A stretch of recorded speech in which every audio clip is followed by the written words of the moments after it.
Hello St. Lucia, this is Open Mic, and today my guest is Mr. Dennis Springer. Certainly not an unknown quantity in St. Lucia, that is for sure.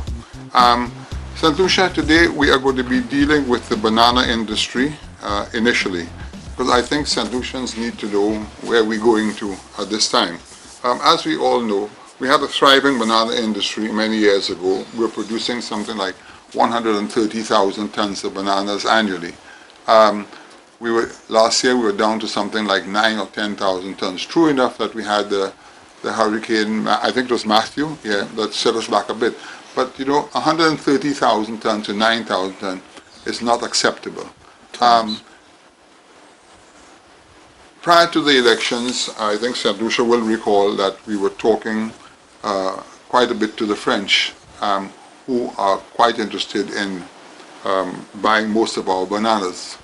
But I want St. Lucia to know one thing. When one runs a business, the first thing we have to do is marketing. And marketing is finding an outlet for our products. Today, we have that outlet, both from the UK and from Europe. Europe can handle 250,000 tons of bananas. Here at St. Lucia, 250,000 tons, which we can buy immediately. In addition to that, England can take another 100,000 tons. So this is where we are with the banana industry. Based on that, I feel it is important that we focus on the bananas. Hence the reason why this administration has put quite a bit of money into this year's budget for bananas. And St. Lucians just need to take a drive to the south of the island and see the number of farmers that have returned to the banana industry.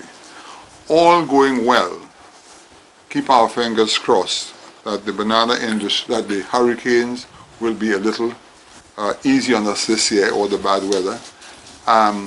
We should be producing easily about 20,000 to 25,000 tons by September, December next year, which is a plus.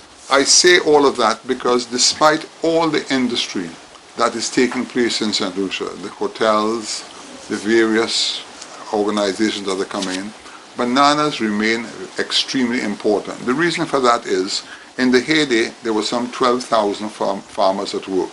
Today, there's something like 300 to 400 farmers.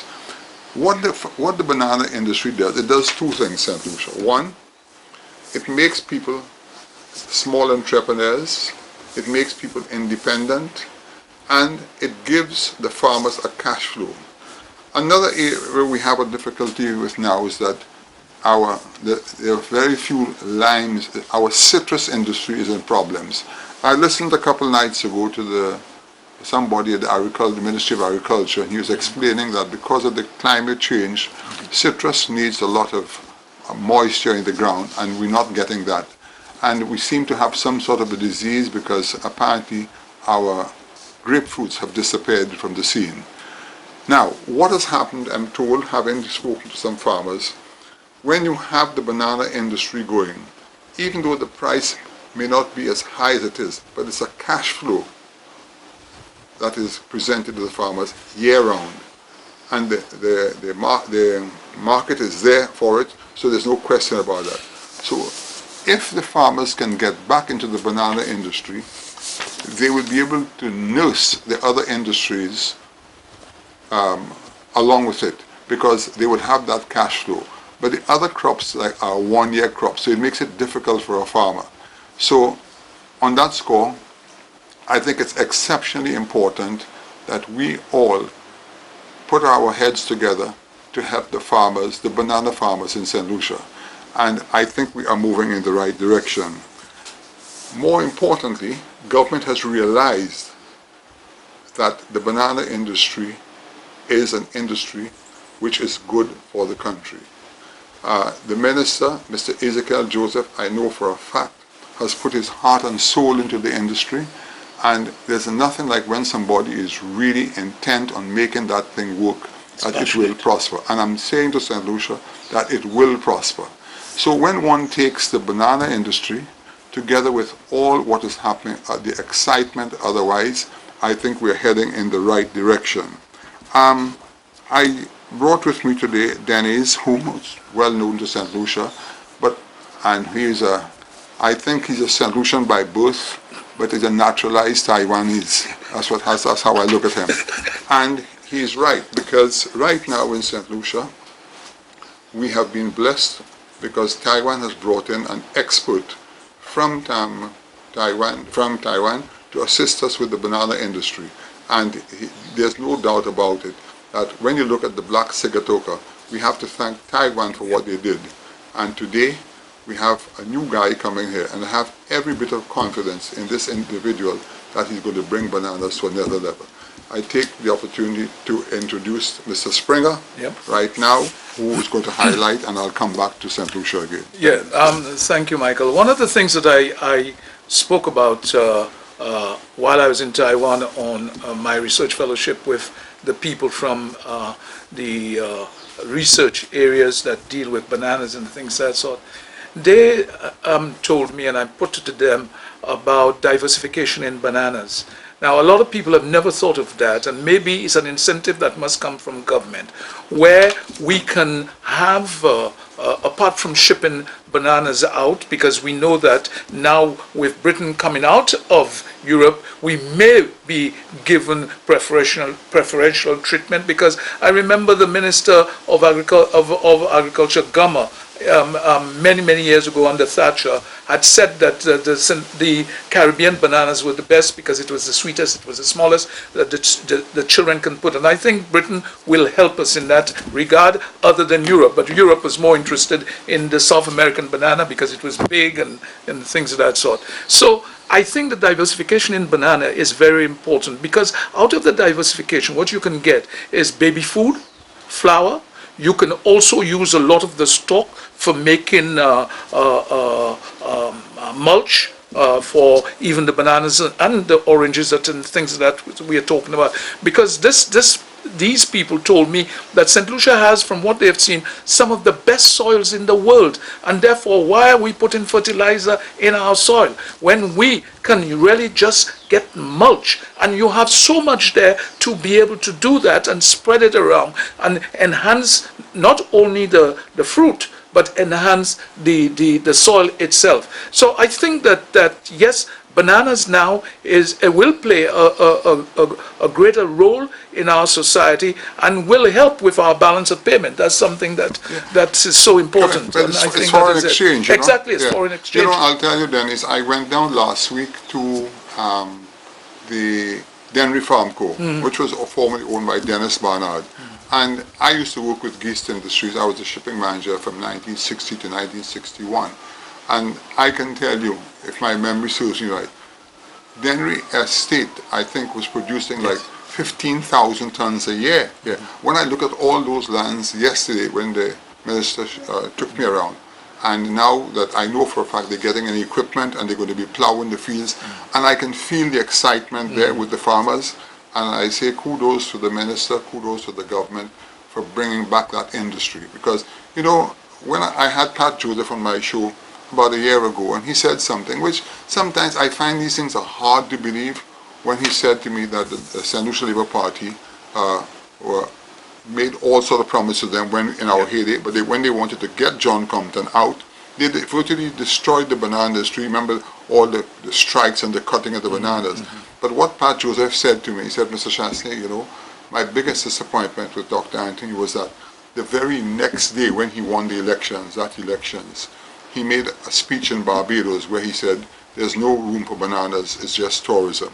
And I said, but why would he do such a thing? He said, well, the feedback I got is that the St. Lucia Labour Party felt, well, it was the banana farmers that took down John Compton, and no banana farmer was going to bring them down. But you know, you hear these things, but then you don't want to believe everything, but these are things that are said. But the fact is that we lost an industry. And you see, there are many industries in the world today, but there are very few industries in the world today that have a ready market like bananas, you know. And let us face it, St. Lucian farmers, they understand the banana industry. Now I'll tell you, last week we had a meeting here because some people came in from France where requested putting us together with the President of Martinique, who's definitely going to give us some technical help, but more importantly, they are thinking of getting us some financing because they really need the bananas. And I invited the Minister of Agriculture from St. Vincent to come over at the request of Mr. Didicus Jules, who's actually doing a good job, because Didicus, through the OECS, they have organized two small boats of 150 tons each, and we had a meeting right here in St. Lucia, and the Minister from St. Vincent was so impressed that the Prime Minister of St. Vincent just sent me a copy of the letter that he wrote to the President in Martinique, saying that he's willing to come on board, and between St. Vincent and St. Lucia, we can get back into the banana industry. So that is a plus for all of us. But Michael, let me go back to something. You talked about the minister, Yeah. Minister Ezekiel. Yeah. One thing about him, as far as agriculture is concerned, he's very enthusiastic and Yeah. he's very steadfast. Because if you remember, the agricultural industry Yeah. was doing extremely well before the United Workers' Yeah. Party went out of office. Yes. And then suddenly there was it just nosedived, and one could not understand, because you could see that at Union. Yeah, yeah. Union was a classical example. Correct, yeah. Where they asked the Taiwanese, when they had taken it over, to take it over back, Right. for another 2 years to help us. Yeah. And I couldn't understand that. Yeah. And I'm saying that here was something. You remember when we talked about the producing the orchids. Yeah. Who is now producing the orchids?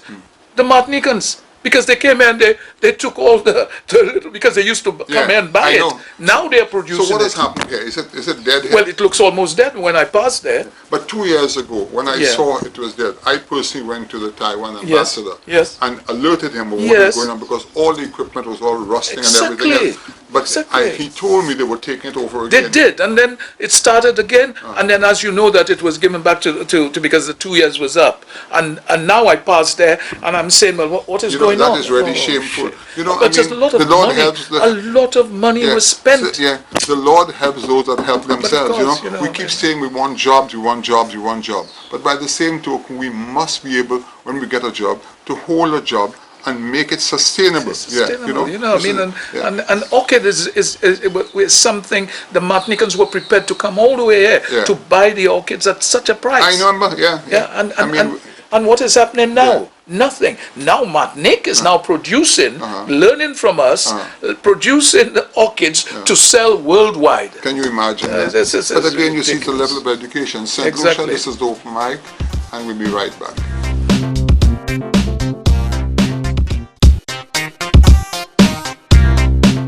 St. Lucia, this is the open mic, and we're back to the second segment of our program. I made a resolution today that I'm not going to be touching on any more demonstrations and DSH anymore. I've heard enough of it.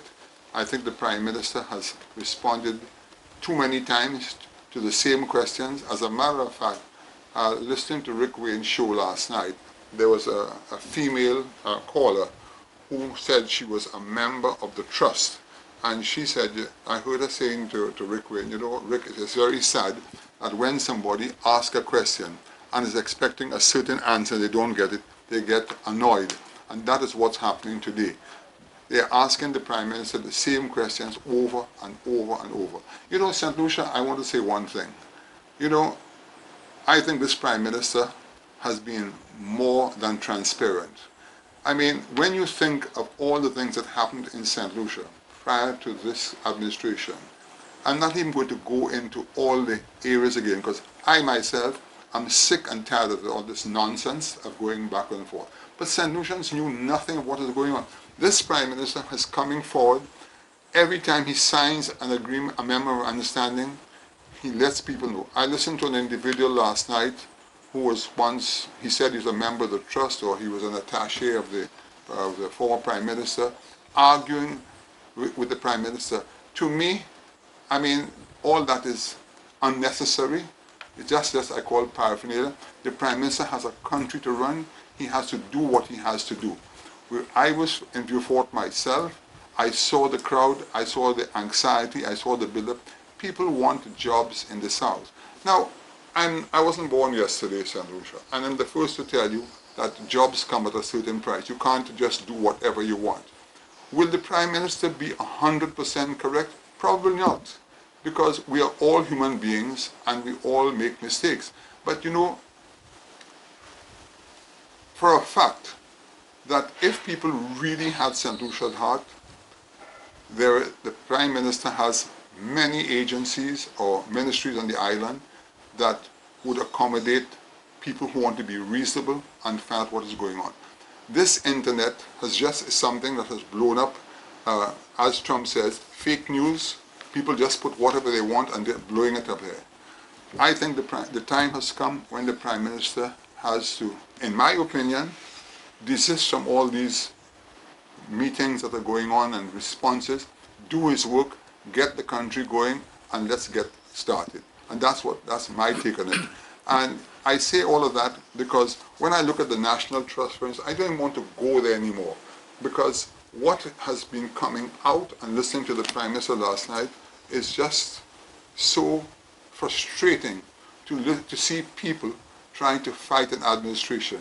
Even the very church was pulled into this thing, into this nonsense.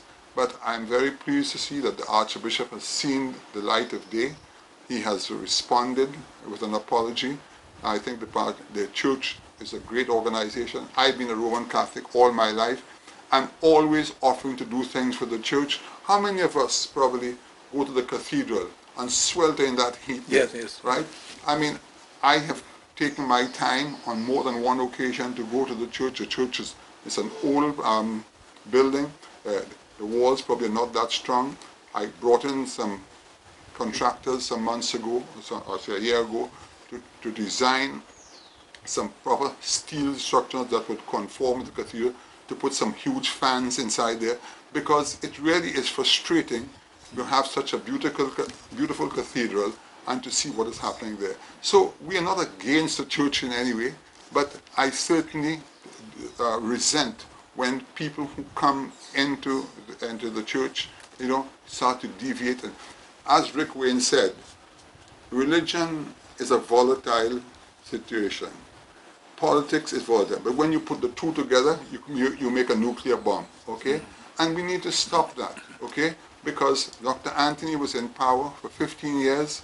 He ran the country. There were one or two demonstrations for certain things, but this government has just been in power 1 year. And when I listen to the people saying about you, the government is trying to go out to put jobs on the island, and you're demonstrating. I mean, I've never seen anything like that in my life, that where somebody is demonstrating against bringing employment to a country. As I said before, big America, yeah, they are down in China selling passports to try and get investment to America with all their human resources, all their money, right, and all their natural resources. And you telling us down there that we have to sit back and just let everything go as normal? What is your take? Well, my take basically is this, and I will say it again, that yes, when it deals with DSH, and I will talk about DSH just for a short minute, the only thing I see about the DSH program is that we must insist, and the Prime Minister must insist, that at least, and I've written about it, at least 70 to 80% of those employed, because his employment we're looking for, are St. Lucians. That a lot of what we have to get is coming out of St. Lucia. But Dennis, can I just stop you for 1 second? Yeah. I hate to interrupt you. Yeah. You just mentioned to me about the farm. What they were growing? Not anthuriums. Orchids. Orchids. Orchids. You saw what they did. Yes. Okay. Yes. You saw how successful. Yeah. They handed it over to them. Yeah. What happened? Yes. Okay? It went down so the drain. when you talk of people, let me say something. No. I'm talking about the employment. I know. Who are going to be employed. But that's important. You know why foreign employment comes in sometimes? When what is here is not adequate. Rick Wayne has repeatedly said that Vaughan Lewis said that 73% of our population are not geared for that. Let me tell you something to you. When the Royal Ton was going up, which came under Dr. Anthony, and I commend him for that. Yeah. But 50% of all the employees were from abroad. You had Mexicans, you had people from the Dominican Republic, you had people from Trinidad here. So out of the 1,500, 750 came from abroad. And if we're giving concessions to a country, we have to be able our people have to be able to perform. So I hear what you say. No, I no, hear but what you I'm say, talking but, about I'm talking about employment. Yeah. Very important because that's what I'm trying to tell yeah, you. yeah. But we have the carpenters, we have the people. You don't. Yeah, You well, don't, because okay. what I'm trying to say to you, 750 employees when you were building the road came from abroad. Yeah, but that was in the past, you know. No, you're talking about just Okay. 4 months Okay, ago. right. 4 months ago. So, right? but I still believe that we You should have to address it. Yes, we and have that to is why address the that. Prime Minister Yeah. is now saying he's bringing this OJ labs here to start training people so they can be equipped for the role. But sorry for the interruption. Yeah, but You go ahead. however, well, Yeah. what I'm saying Yeah. is when we go back to the National Trust issue, is that I have maintained, if I have to take the National Trust Yeah. and I have to put this, the money that is, against, say, for example, the NICE program, because there were certain people on NICE that were real good workers, and there were some who were horrible workers. Get rid of the horrible workers, but the good ones we have to keep. The home help, which the Prime Minister said also is very important. Let's keep that. But he's keeping that. Yes, let us keep that. Right. So if that money is because you know we are so short of money because of what the Prime Minister found. You know, I mean, he didn't find a thing, you know, I mean, we are short. There's a shortfall everywhere. Right. So use that money for the home help because that is very, very important because it is a social issue. And those that are good and have performed, talk to the people who they have worked with and see if they are good enough and keep them. Like in the schools, like school for where my daughters are. And for me, you know, that is very important. The trust, after all those years, should now have been making links with other people and, you know, raising money, doing research that can be of some importance. You know, they have people of stature. They for 1 year, because the Prime Minister says that next year he will look at it again. You know what I mean? And I am thinking to myself, surely, you know, if they had managed their business correctly, they can last for a year. But they said they're getting over $2 million a year in foreign exchange. There you are. So what 700,000 people are saying, and what I hate is when people say, well, it went down from 700,000 to zero. I mean, this is not an argument. The point is that the other social services need the money. So how can you just concentrate on the National Trust when the National Trust is already raising their own money? You know, Dennis, something which is being said quite a bit. If you're doing something one way all the time and it's not working, you're going to get the same results. Exactly. So there has to be some changes to come into St. Lucia. The people have to be educated to take on the jobs that are available because this is a world of technology. I mean, the world is moving at a rate. I mean, every day you wake up in the morning, there's some change going on in the world. So unless we can keep abreast with what we're going on, But this is why I said I've always maintained that, as you mentioned, technology, that we had the opportunity with Taiwan to have managed to get them to bring their expertise to St. Lucia, open schools, and train our people. We never did that. You know, what we get, yes, the others are going out there for scholarships, but we need to work something out. And while I was in Taiwan, I spoke about that, and they told me that they were prepared to do that. Open up schools, and then bring the experts here for 2-3 years to train our people in new technology, in engineering. We need that. Definitely. You know, that we need the skills. And you need them right here on the job. Yes, and I was glad to hear that Minister Guy Joseph speaking about this. This is what we need here now. Skills. Skills are very important for our youth because it's it's not like you and I in our days. You know what I mean? Now, as I said, a 3-4-year-old boy is on these things and I'm looking at my son and I'm saying to myself, good Lord, I haven't got a clue what he's doing. Same here. And I'm lost. And I'm saying to myself, am I that stupid? And yet I have all these qualifications. But look, right here in St. Lucia, they're already sitting exams online. I'm telling you. Yeah. So, you know, I mean, it's unbelievable what is going on. Yeah. You know, but the point is, the Prime Minister is trying, and I keep saying to people, yes, you know, you are not the leader. When he went in there, he must have expected to find some money there where he could do certain things. But he went there to find the coffers empty, literally empty. And debt. Yes, and that we are in real debt. So what is he supposed to do? Yeah. You know? Yeah, he has to go out and St. Lucia, this is the open mic, and we'll be back to the third segment right after this break.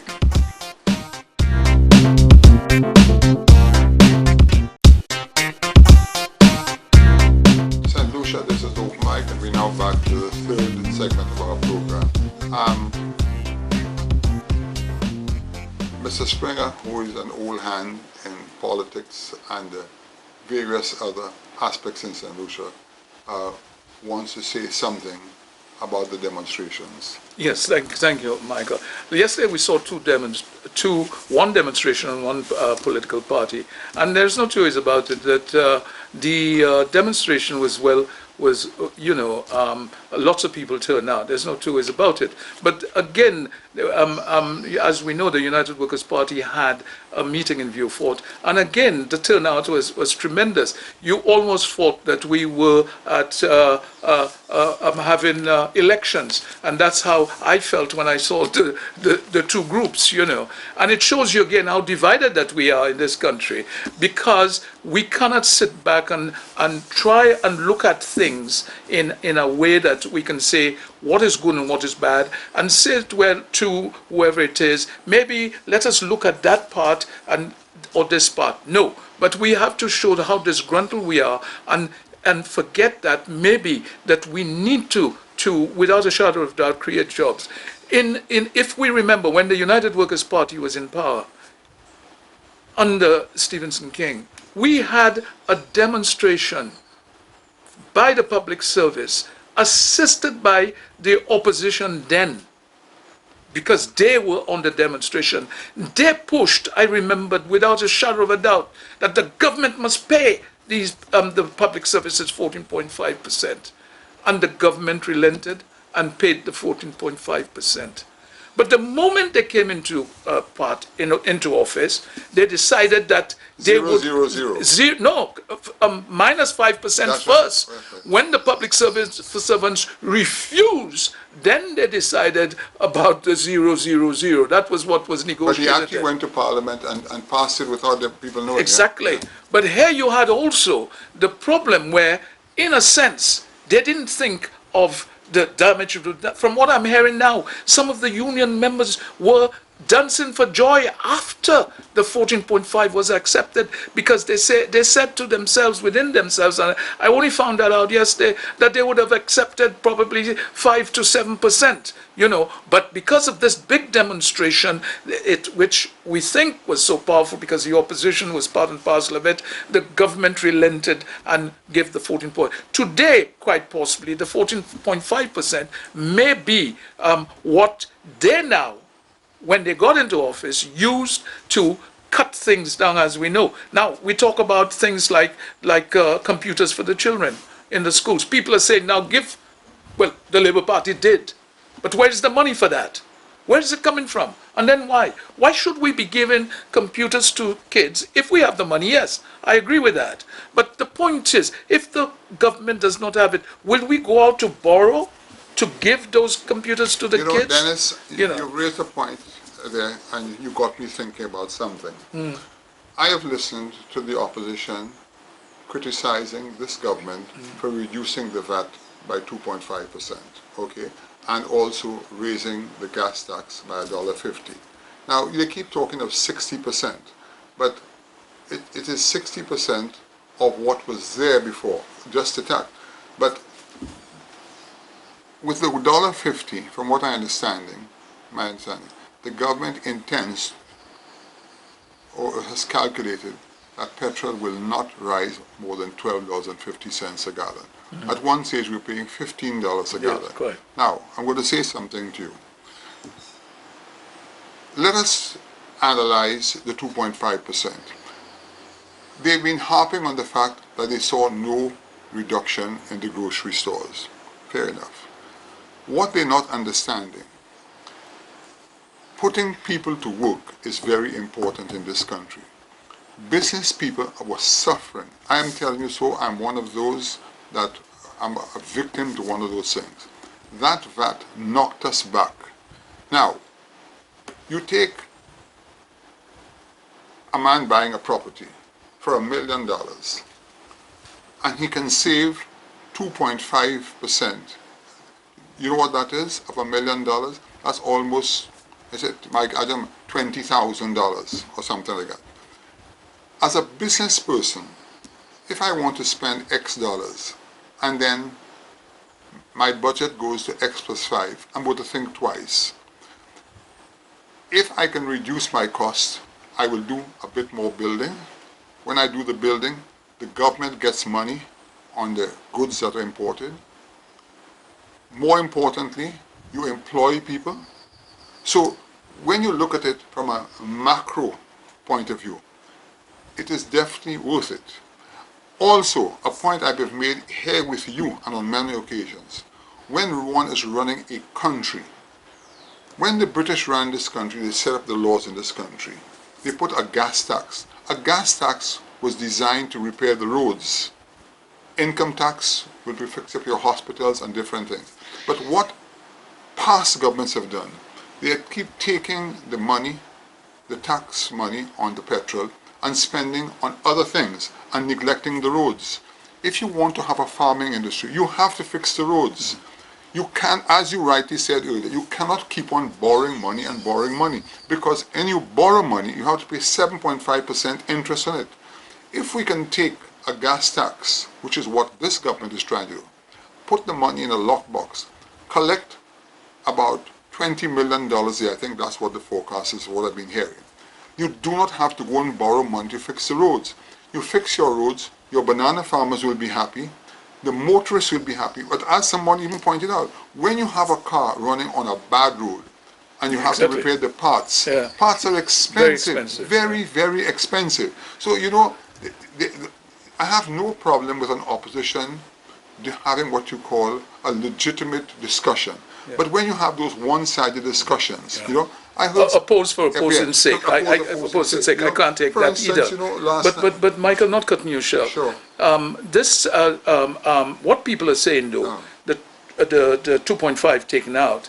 But if 2.5 is taken out, and I always believe in a progressive tax in the sense that 15% should be on, but on luxury goods. You know, I mean, so if you want the luxury goods, you pay for it. Correct. You know, but what they're saying is that where you're taken out 2.5, but you had 40 other items that were now added with the 12.5%. Right. So consequently, the little man felt that, you know, more was coming out. Yes, he's being shortchanged. But you know, another thing about... But that was not really explained, you see. Let me also mention to you, the nice thing about a gas tax is that you have a choice to burn less gas, you know, make less trips, right? So in other words, have a carpool and things like that. So in other words, if a man was spending $100 a month for petrol, and with the extra thing he's going to spend 120, cut back on the amount of driving, and you're still back to the $100, and you're helping your country. But you see, I think at this stage of our lives, Denise, I said it on my last show, that unless both parties get together and say, okay, fine, we both have made errors in the past. When we get in the power, we have to work together for the betterment of St. Lucia. But this constant bickering and criticism, look at, for instance, Ernest Hillary, right, who goes into Parliament and says or makes a statement that in 2011, the Coconut Bay was in receivership. And that's totally false. Well, as far as I'm concerned with Hillary, I personally have no time. Unless he can tell me where the Jufali money went, you know, he should keep quiet. That's all I am saying. Because you gave Jufali, you gave his daughter also. Where was the money? Has any piece of land identified for the research place that was supposed to be built? Up to now, we have not seen it. It's over 4 years. The man is dead now. I have not seen anything. So I keep saying, every time I hear about him, I would say, unless he can really tell me about Jufali, just keep his mouth shut. You know what I mean? And that's how I feel, Alan, in respect to this individual. But, you know, life has to go on. But of course. And I'm going to say one thing to you, that it is very sad when you have a good corporate customer like Coconut Bay to pass those Yes, comments. It can be yes. very hurtful. Very And you know, so. for me, Coconut Bay is very dear to my heart, But of because I'll course. tell you why. Yeah. When I was chairman of the NDC and the That's right. Coconut, and that was closed down there for 3 or 4 years. Under Kenny, under Kenny. Yes. We went to Miami. Yes. And when we got the news that that Club Med will not come back here, Yes. Dr. Anthony instructed me to do what I have to do. I flew to Jamaica and I went on bended knees to get those guys. They didn't want to come here. Right. And I said, you know, please help me Yeah. to see what we can do. And the people have been here. And they have been very good corporate very good, citizens in the very South, good. in Dr. Anthony's own constituency, you know. yeah. And so it's these kind of unnecessary comments that will do us no good. Yeah. St. Lucia, this is Open Mic. We've now come to the end of the third segment of our program.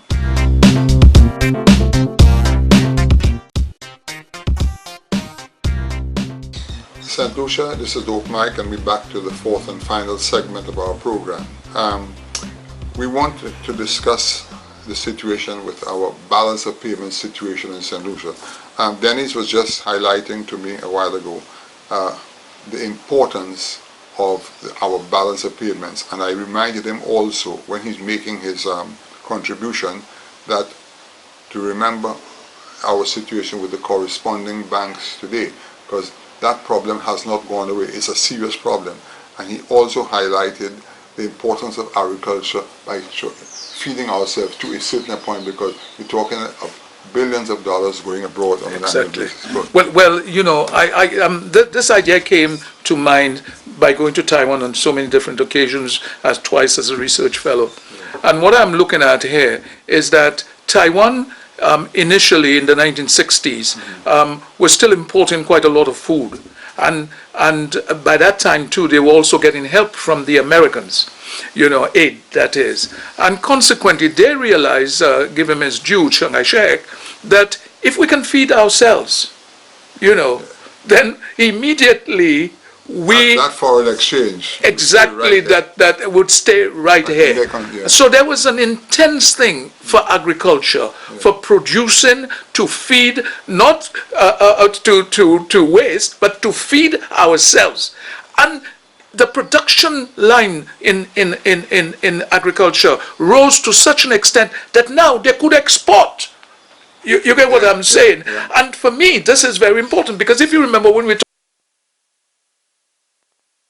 were producing sufficient bananas to export and then bring in money into the economy. Correct. You know, Instead of exporting it. Now, what I have seen, Michael, there's so many things that we can grow here that now we import. This is a bill that is huge. You know what I mean? And St. Lucians have not understood how important it is when you have a little piece of land is to try and produce as much as you want. In the little place that I have, I grow bananas, I have avocado, I have wax apple for the children, that is, and I have mango timquam, mango Jui mango, you know what I mean? And I'm trying to put lime, all these sort of oranges, on a little piece of thing. But it is there. And for me, it is great to see the kids go out and take their fruit. Like now the wax apple, so much, and they can feed on that. I don't have to go and buy other stuff for them. So money then stays in my pocket to do other things. And that same thing applies for a country. Exactly. And you know, a lot of our people have not understood that. And I'm saying the little peas we used to grow before, now we import it. You know, and we sit and we eat it as though we should be importing chicken. To the extent the Taiwanese had produced something in the region of 7 different forms of rice, caliber of rice, that the Americans said that because they were feeding themselves, they were not buying rice. Now, under the WTO ruling, that's not accepted. So the American says that you have to buy our rice. What do they buy the rice for? Probably to give to the pigs. Because their rice is such a high standard. You know what I mean? So they don't need to eat that sort of rice which we eat here, to be honest with you, apart from the basmati rice. You know. So what I am saying, and I keep saying, let Taiwan had come here, or were here, and is still here, and wanted to, you know, agriculture-wise, to help us so much. But I don't think that we really took heed of the importance of that for, you know, for our balance of payments, because people don't think of that. What they think more is what's on the ground. And then what you had to, and you didn't get in Taiwan, is this pilfering. People just come in and take in what you grow, you know, things that sort. I have seen people with little plots, and the things are growing, and nobody passes and picks that. It's a culture. It's a culture also. Yeah. And I think that, for example, when the Prime Minister closed certain places like the marketing board, the this, the that, or he says he's closing, you know, I thought it was time. Yeah. Because what was this producing? What was that doing for anyone? You know what I mean? Even the fishermen were having problems. 3 months, they hadn't got their pay and things of that sort. Yeah. People going to the hotels, you know, and producing tomatoes and things, and they were not getting paid, all these sorts of things. For me, that these places needed to be closed, because that's a waste of public money. It's the same thing with RSL. When I was the DIS, I said that the RSL and GIS, and I had got sufficient money from the Taiwanese to build the radio section that would take RSL so that they can come together. You know, because at RSL you have 27 odd people, it's money going down the drain which we cannot afford. We can still have what we call a broadcasting service, bringing them together. I met Dominic the other day, the day before yesterday, and that is what I was putting to him, because the documents are there. The other thing that I said to him too is the broadcasting bill. We need a broadcasting bill, because any Tom, Dick and Harry now comes up with a radio station and things of that sort. That cannot be, and we can't even monitor as to what goes out. Because and the sort of publicity you get here from people demeaning each other, downgrading each other, saying nasty things about people, and it seems to go, you know, accepted. You know, to me the time has come when, you know, you may say that the government is being autocratic, but I think the time has come when all these things must stop, because we have to have some discipline in our society, and that goes back to agriculture. If you don't have the discipline, how can we grow? You know, you remember, as Sir Arthur said it, industrialization by invitation. You know, bring people to teach us to do the thing, but when we do it, we have to know we can learn from them, and then we then can go on and produce and things of that sort. And he was talking about agriculture, and agriculture then, he says, the level would rise. But can I ask you a question, Denise? Yes. I think part of our problem is central. The farmers made a lot of money in the days of the They sent their children to school, and they are claiming that their children do not want to go back to that. What is your response to that? Well, my response to that is now the best way is to have agriculture that's high tech. You know what I mean? The Taiwanese are doing that now, growing a lot of things in water, you know, hydroponics and things of that sort. Right. That is now The answer, because the fruits itself has no sorts of problems with it. Yeah. It's clear, it's clean, it's, you know what I mean, and it is refreshing. Yes, it may be a little bit more expensive, but the point is our people will be eating better food, and later on, you know what I mean, we now would be able to do it, because the more we do it, the more we see the benefit of health. You know, our health would, or our children's health, would be one that we will not have to pay so much to doctors and hospital, and the hospital itself would have breathing space. You know what I mean? We can't have a new hospital, for example, that was said under the Labour Party would be opening every 6 months. It was going to open. Today it is not open. Yeah. Why? Because there was no money. Yeah. You know, but they were not telling the public that. You know, the St. Jude affair. Where did all the money go? Where did the money that they borrowed from Taiwan go? Because if you remember that they borrowed, I think, 20 odd million from the Import-Export Bank at a very low interest rate. Where did that money go? These are the questions that I ask. I'm not here to hit Labour or anything, but I'm saying so much money came into the country, but where did it go? Why did this particular government come in and couldn't find any money? You know what I mean? And now we are still struggling. these are the questions that I'm asking. I'm not against this party or that party. As I always say, the party of God is so important. Yeah. But what I'm saying is that, you know, we should be looking how to develop this country, not for you and I. Michael, I hate to say that. We are on our way out. Yeah. But it is for those to come. You know, and unless we develop the country where everybody can, and the ignorance that goes on in this country must stop. I'm being honest. But tell me something. The ignorance is propagated by whom and by what? Well, you could see it already, the sort of ignorance of going on in the form of the opposition. Yeah. I cannot believe that some of the things that I'm hearing that should be accepted, and you hear people repeating those things, saying it. So where are they getting it from? Then even the little kids are saying it. You know, opposing for opposing's sake is not good opposition. And if these people understand politics, it says good opposition makes good government. You know what I mean? But good. But good government, yes. No, good opposition, yes. Not bad opposition. Not bad opposition. Because bad opposition, where you have bad opposition, what you have is a government that is, because you could see that a lot of people are saying, well, give them time. I say, yes, you have to give them time because of what they found. But at the same time, I believe that the government now have to get the right people around them, you know, that has, you know, the ability and the capability to develop this country and to make, because I will tell you, and I said it on the papers many times, I don't want to see this government to be a 5-year government or 3 or 4-year government. I want it to be a 15 to 20-year government, because I've said it and I'll say it to the Labour Party. The majority of the times, the so-called the United Workers' Party have developed this country to a certain extent. But every time Labour comes into power, it pushes it down. But you know, I want to say another thing to St. Lucia before we wrap up, and that is, I speak today as a citizen of St. Lucia.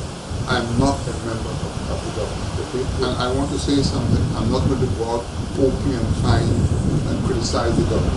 But all the things I said before, I'm going to say it again for this administration, because I say it for the good of St. Lucia. Number one, I've spoken time and time again. I know that the mayor is doing a very good job, and he's trying his best. You heard recently what happened. He tore down a lot of those things by the Ave Maria, and he said that's what he said. They found drugs there. I passed here yesterday. I saw all the wall in bad condition. As a matter of fact, I just went and talked to a big paint company and hoping to get like 50 to 60 gallons of paint so I can paint all the walls along the Ave Maria school there, because it looks terrible, okay, from years of decay and whatever it is there. That is one aspect of it.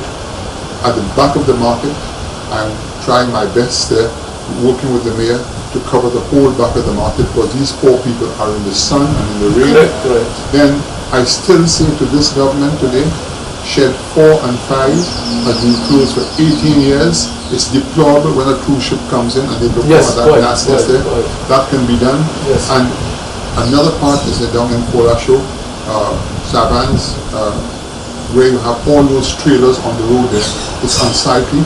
And you know, the thing is then is that I keep saying, and I'm going to say to this government too, I've spoken to them time and time again, I'm not going to let up on it, because they need to move these containers out to Kalisa, clean up the area here, because it is a mess, okay? It is a total mess what is going on. And you know, you see, to me, that's the kind of opposition I see that should take place. They can put pressure on the government, and St. Lucia will understand what they're saying. It's for the betterment of St. Lucia. But when you go and you talk about intricacies about what a job and a thing, the government is the one handling an organization. The DSH project was with the government for 15 months. Nobody can tell Kenny Anthony anything about the DSH, okay? He knows it inside out because he discussed it for 15 months with the guy. Now, many questions are asked today. Why is he so adamant about it? I saw Dr. Anthony on television last night. He was like a raving lunatic, okay? Screaming and shouting that Theo Akin is ripping St. Lucia apart. How can one man rip St. Lucia apart? The man is coming here and offering to do a proposal. What people don't understand a lot about Theo Akin, and you know, when it's all the land is being given to one man, the Prime Minister said so. I personally met Theo Akin. I am telling you, Dennis, Theo Akin is an international joint contract. this man has, not all of us have a vision. You are good in your field. I am good in, I'm not an architect. You want to have some ideas, but there are people who have a vision. I have researched it. Okay. Yeah? I did research it in Taiwan. Okay. So I know it inside out. Correct. The man has a vision and he's telling you, when you do this, that will happen. There are people who are born and bred a certain way. And Dr. Anthony has he was born in Malaya. Yes.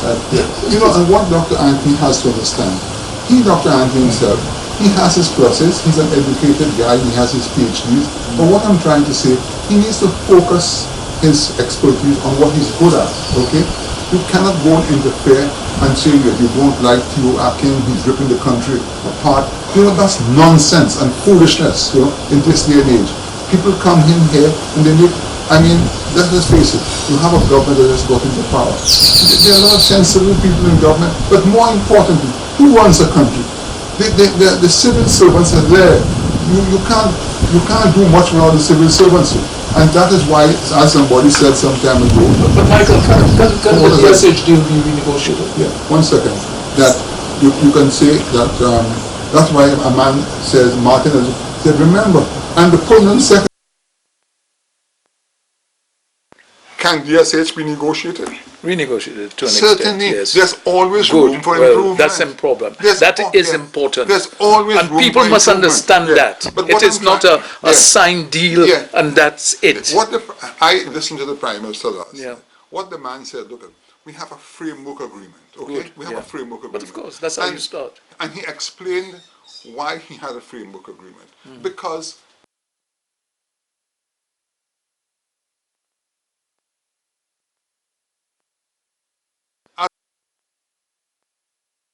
okay? And not only that, the reason why he said he has the framework agreement, gives him the liberty to say, look at me, this is not good for me, that is not good for me, okay? Yeah.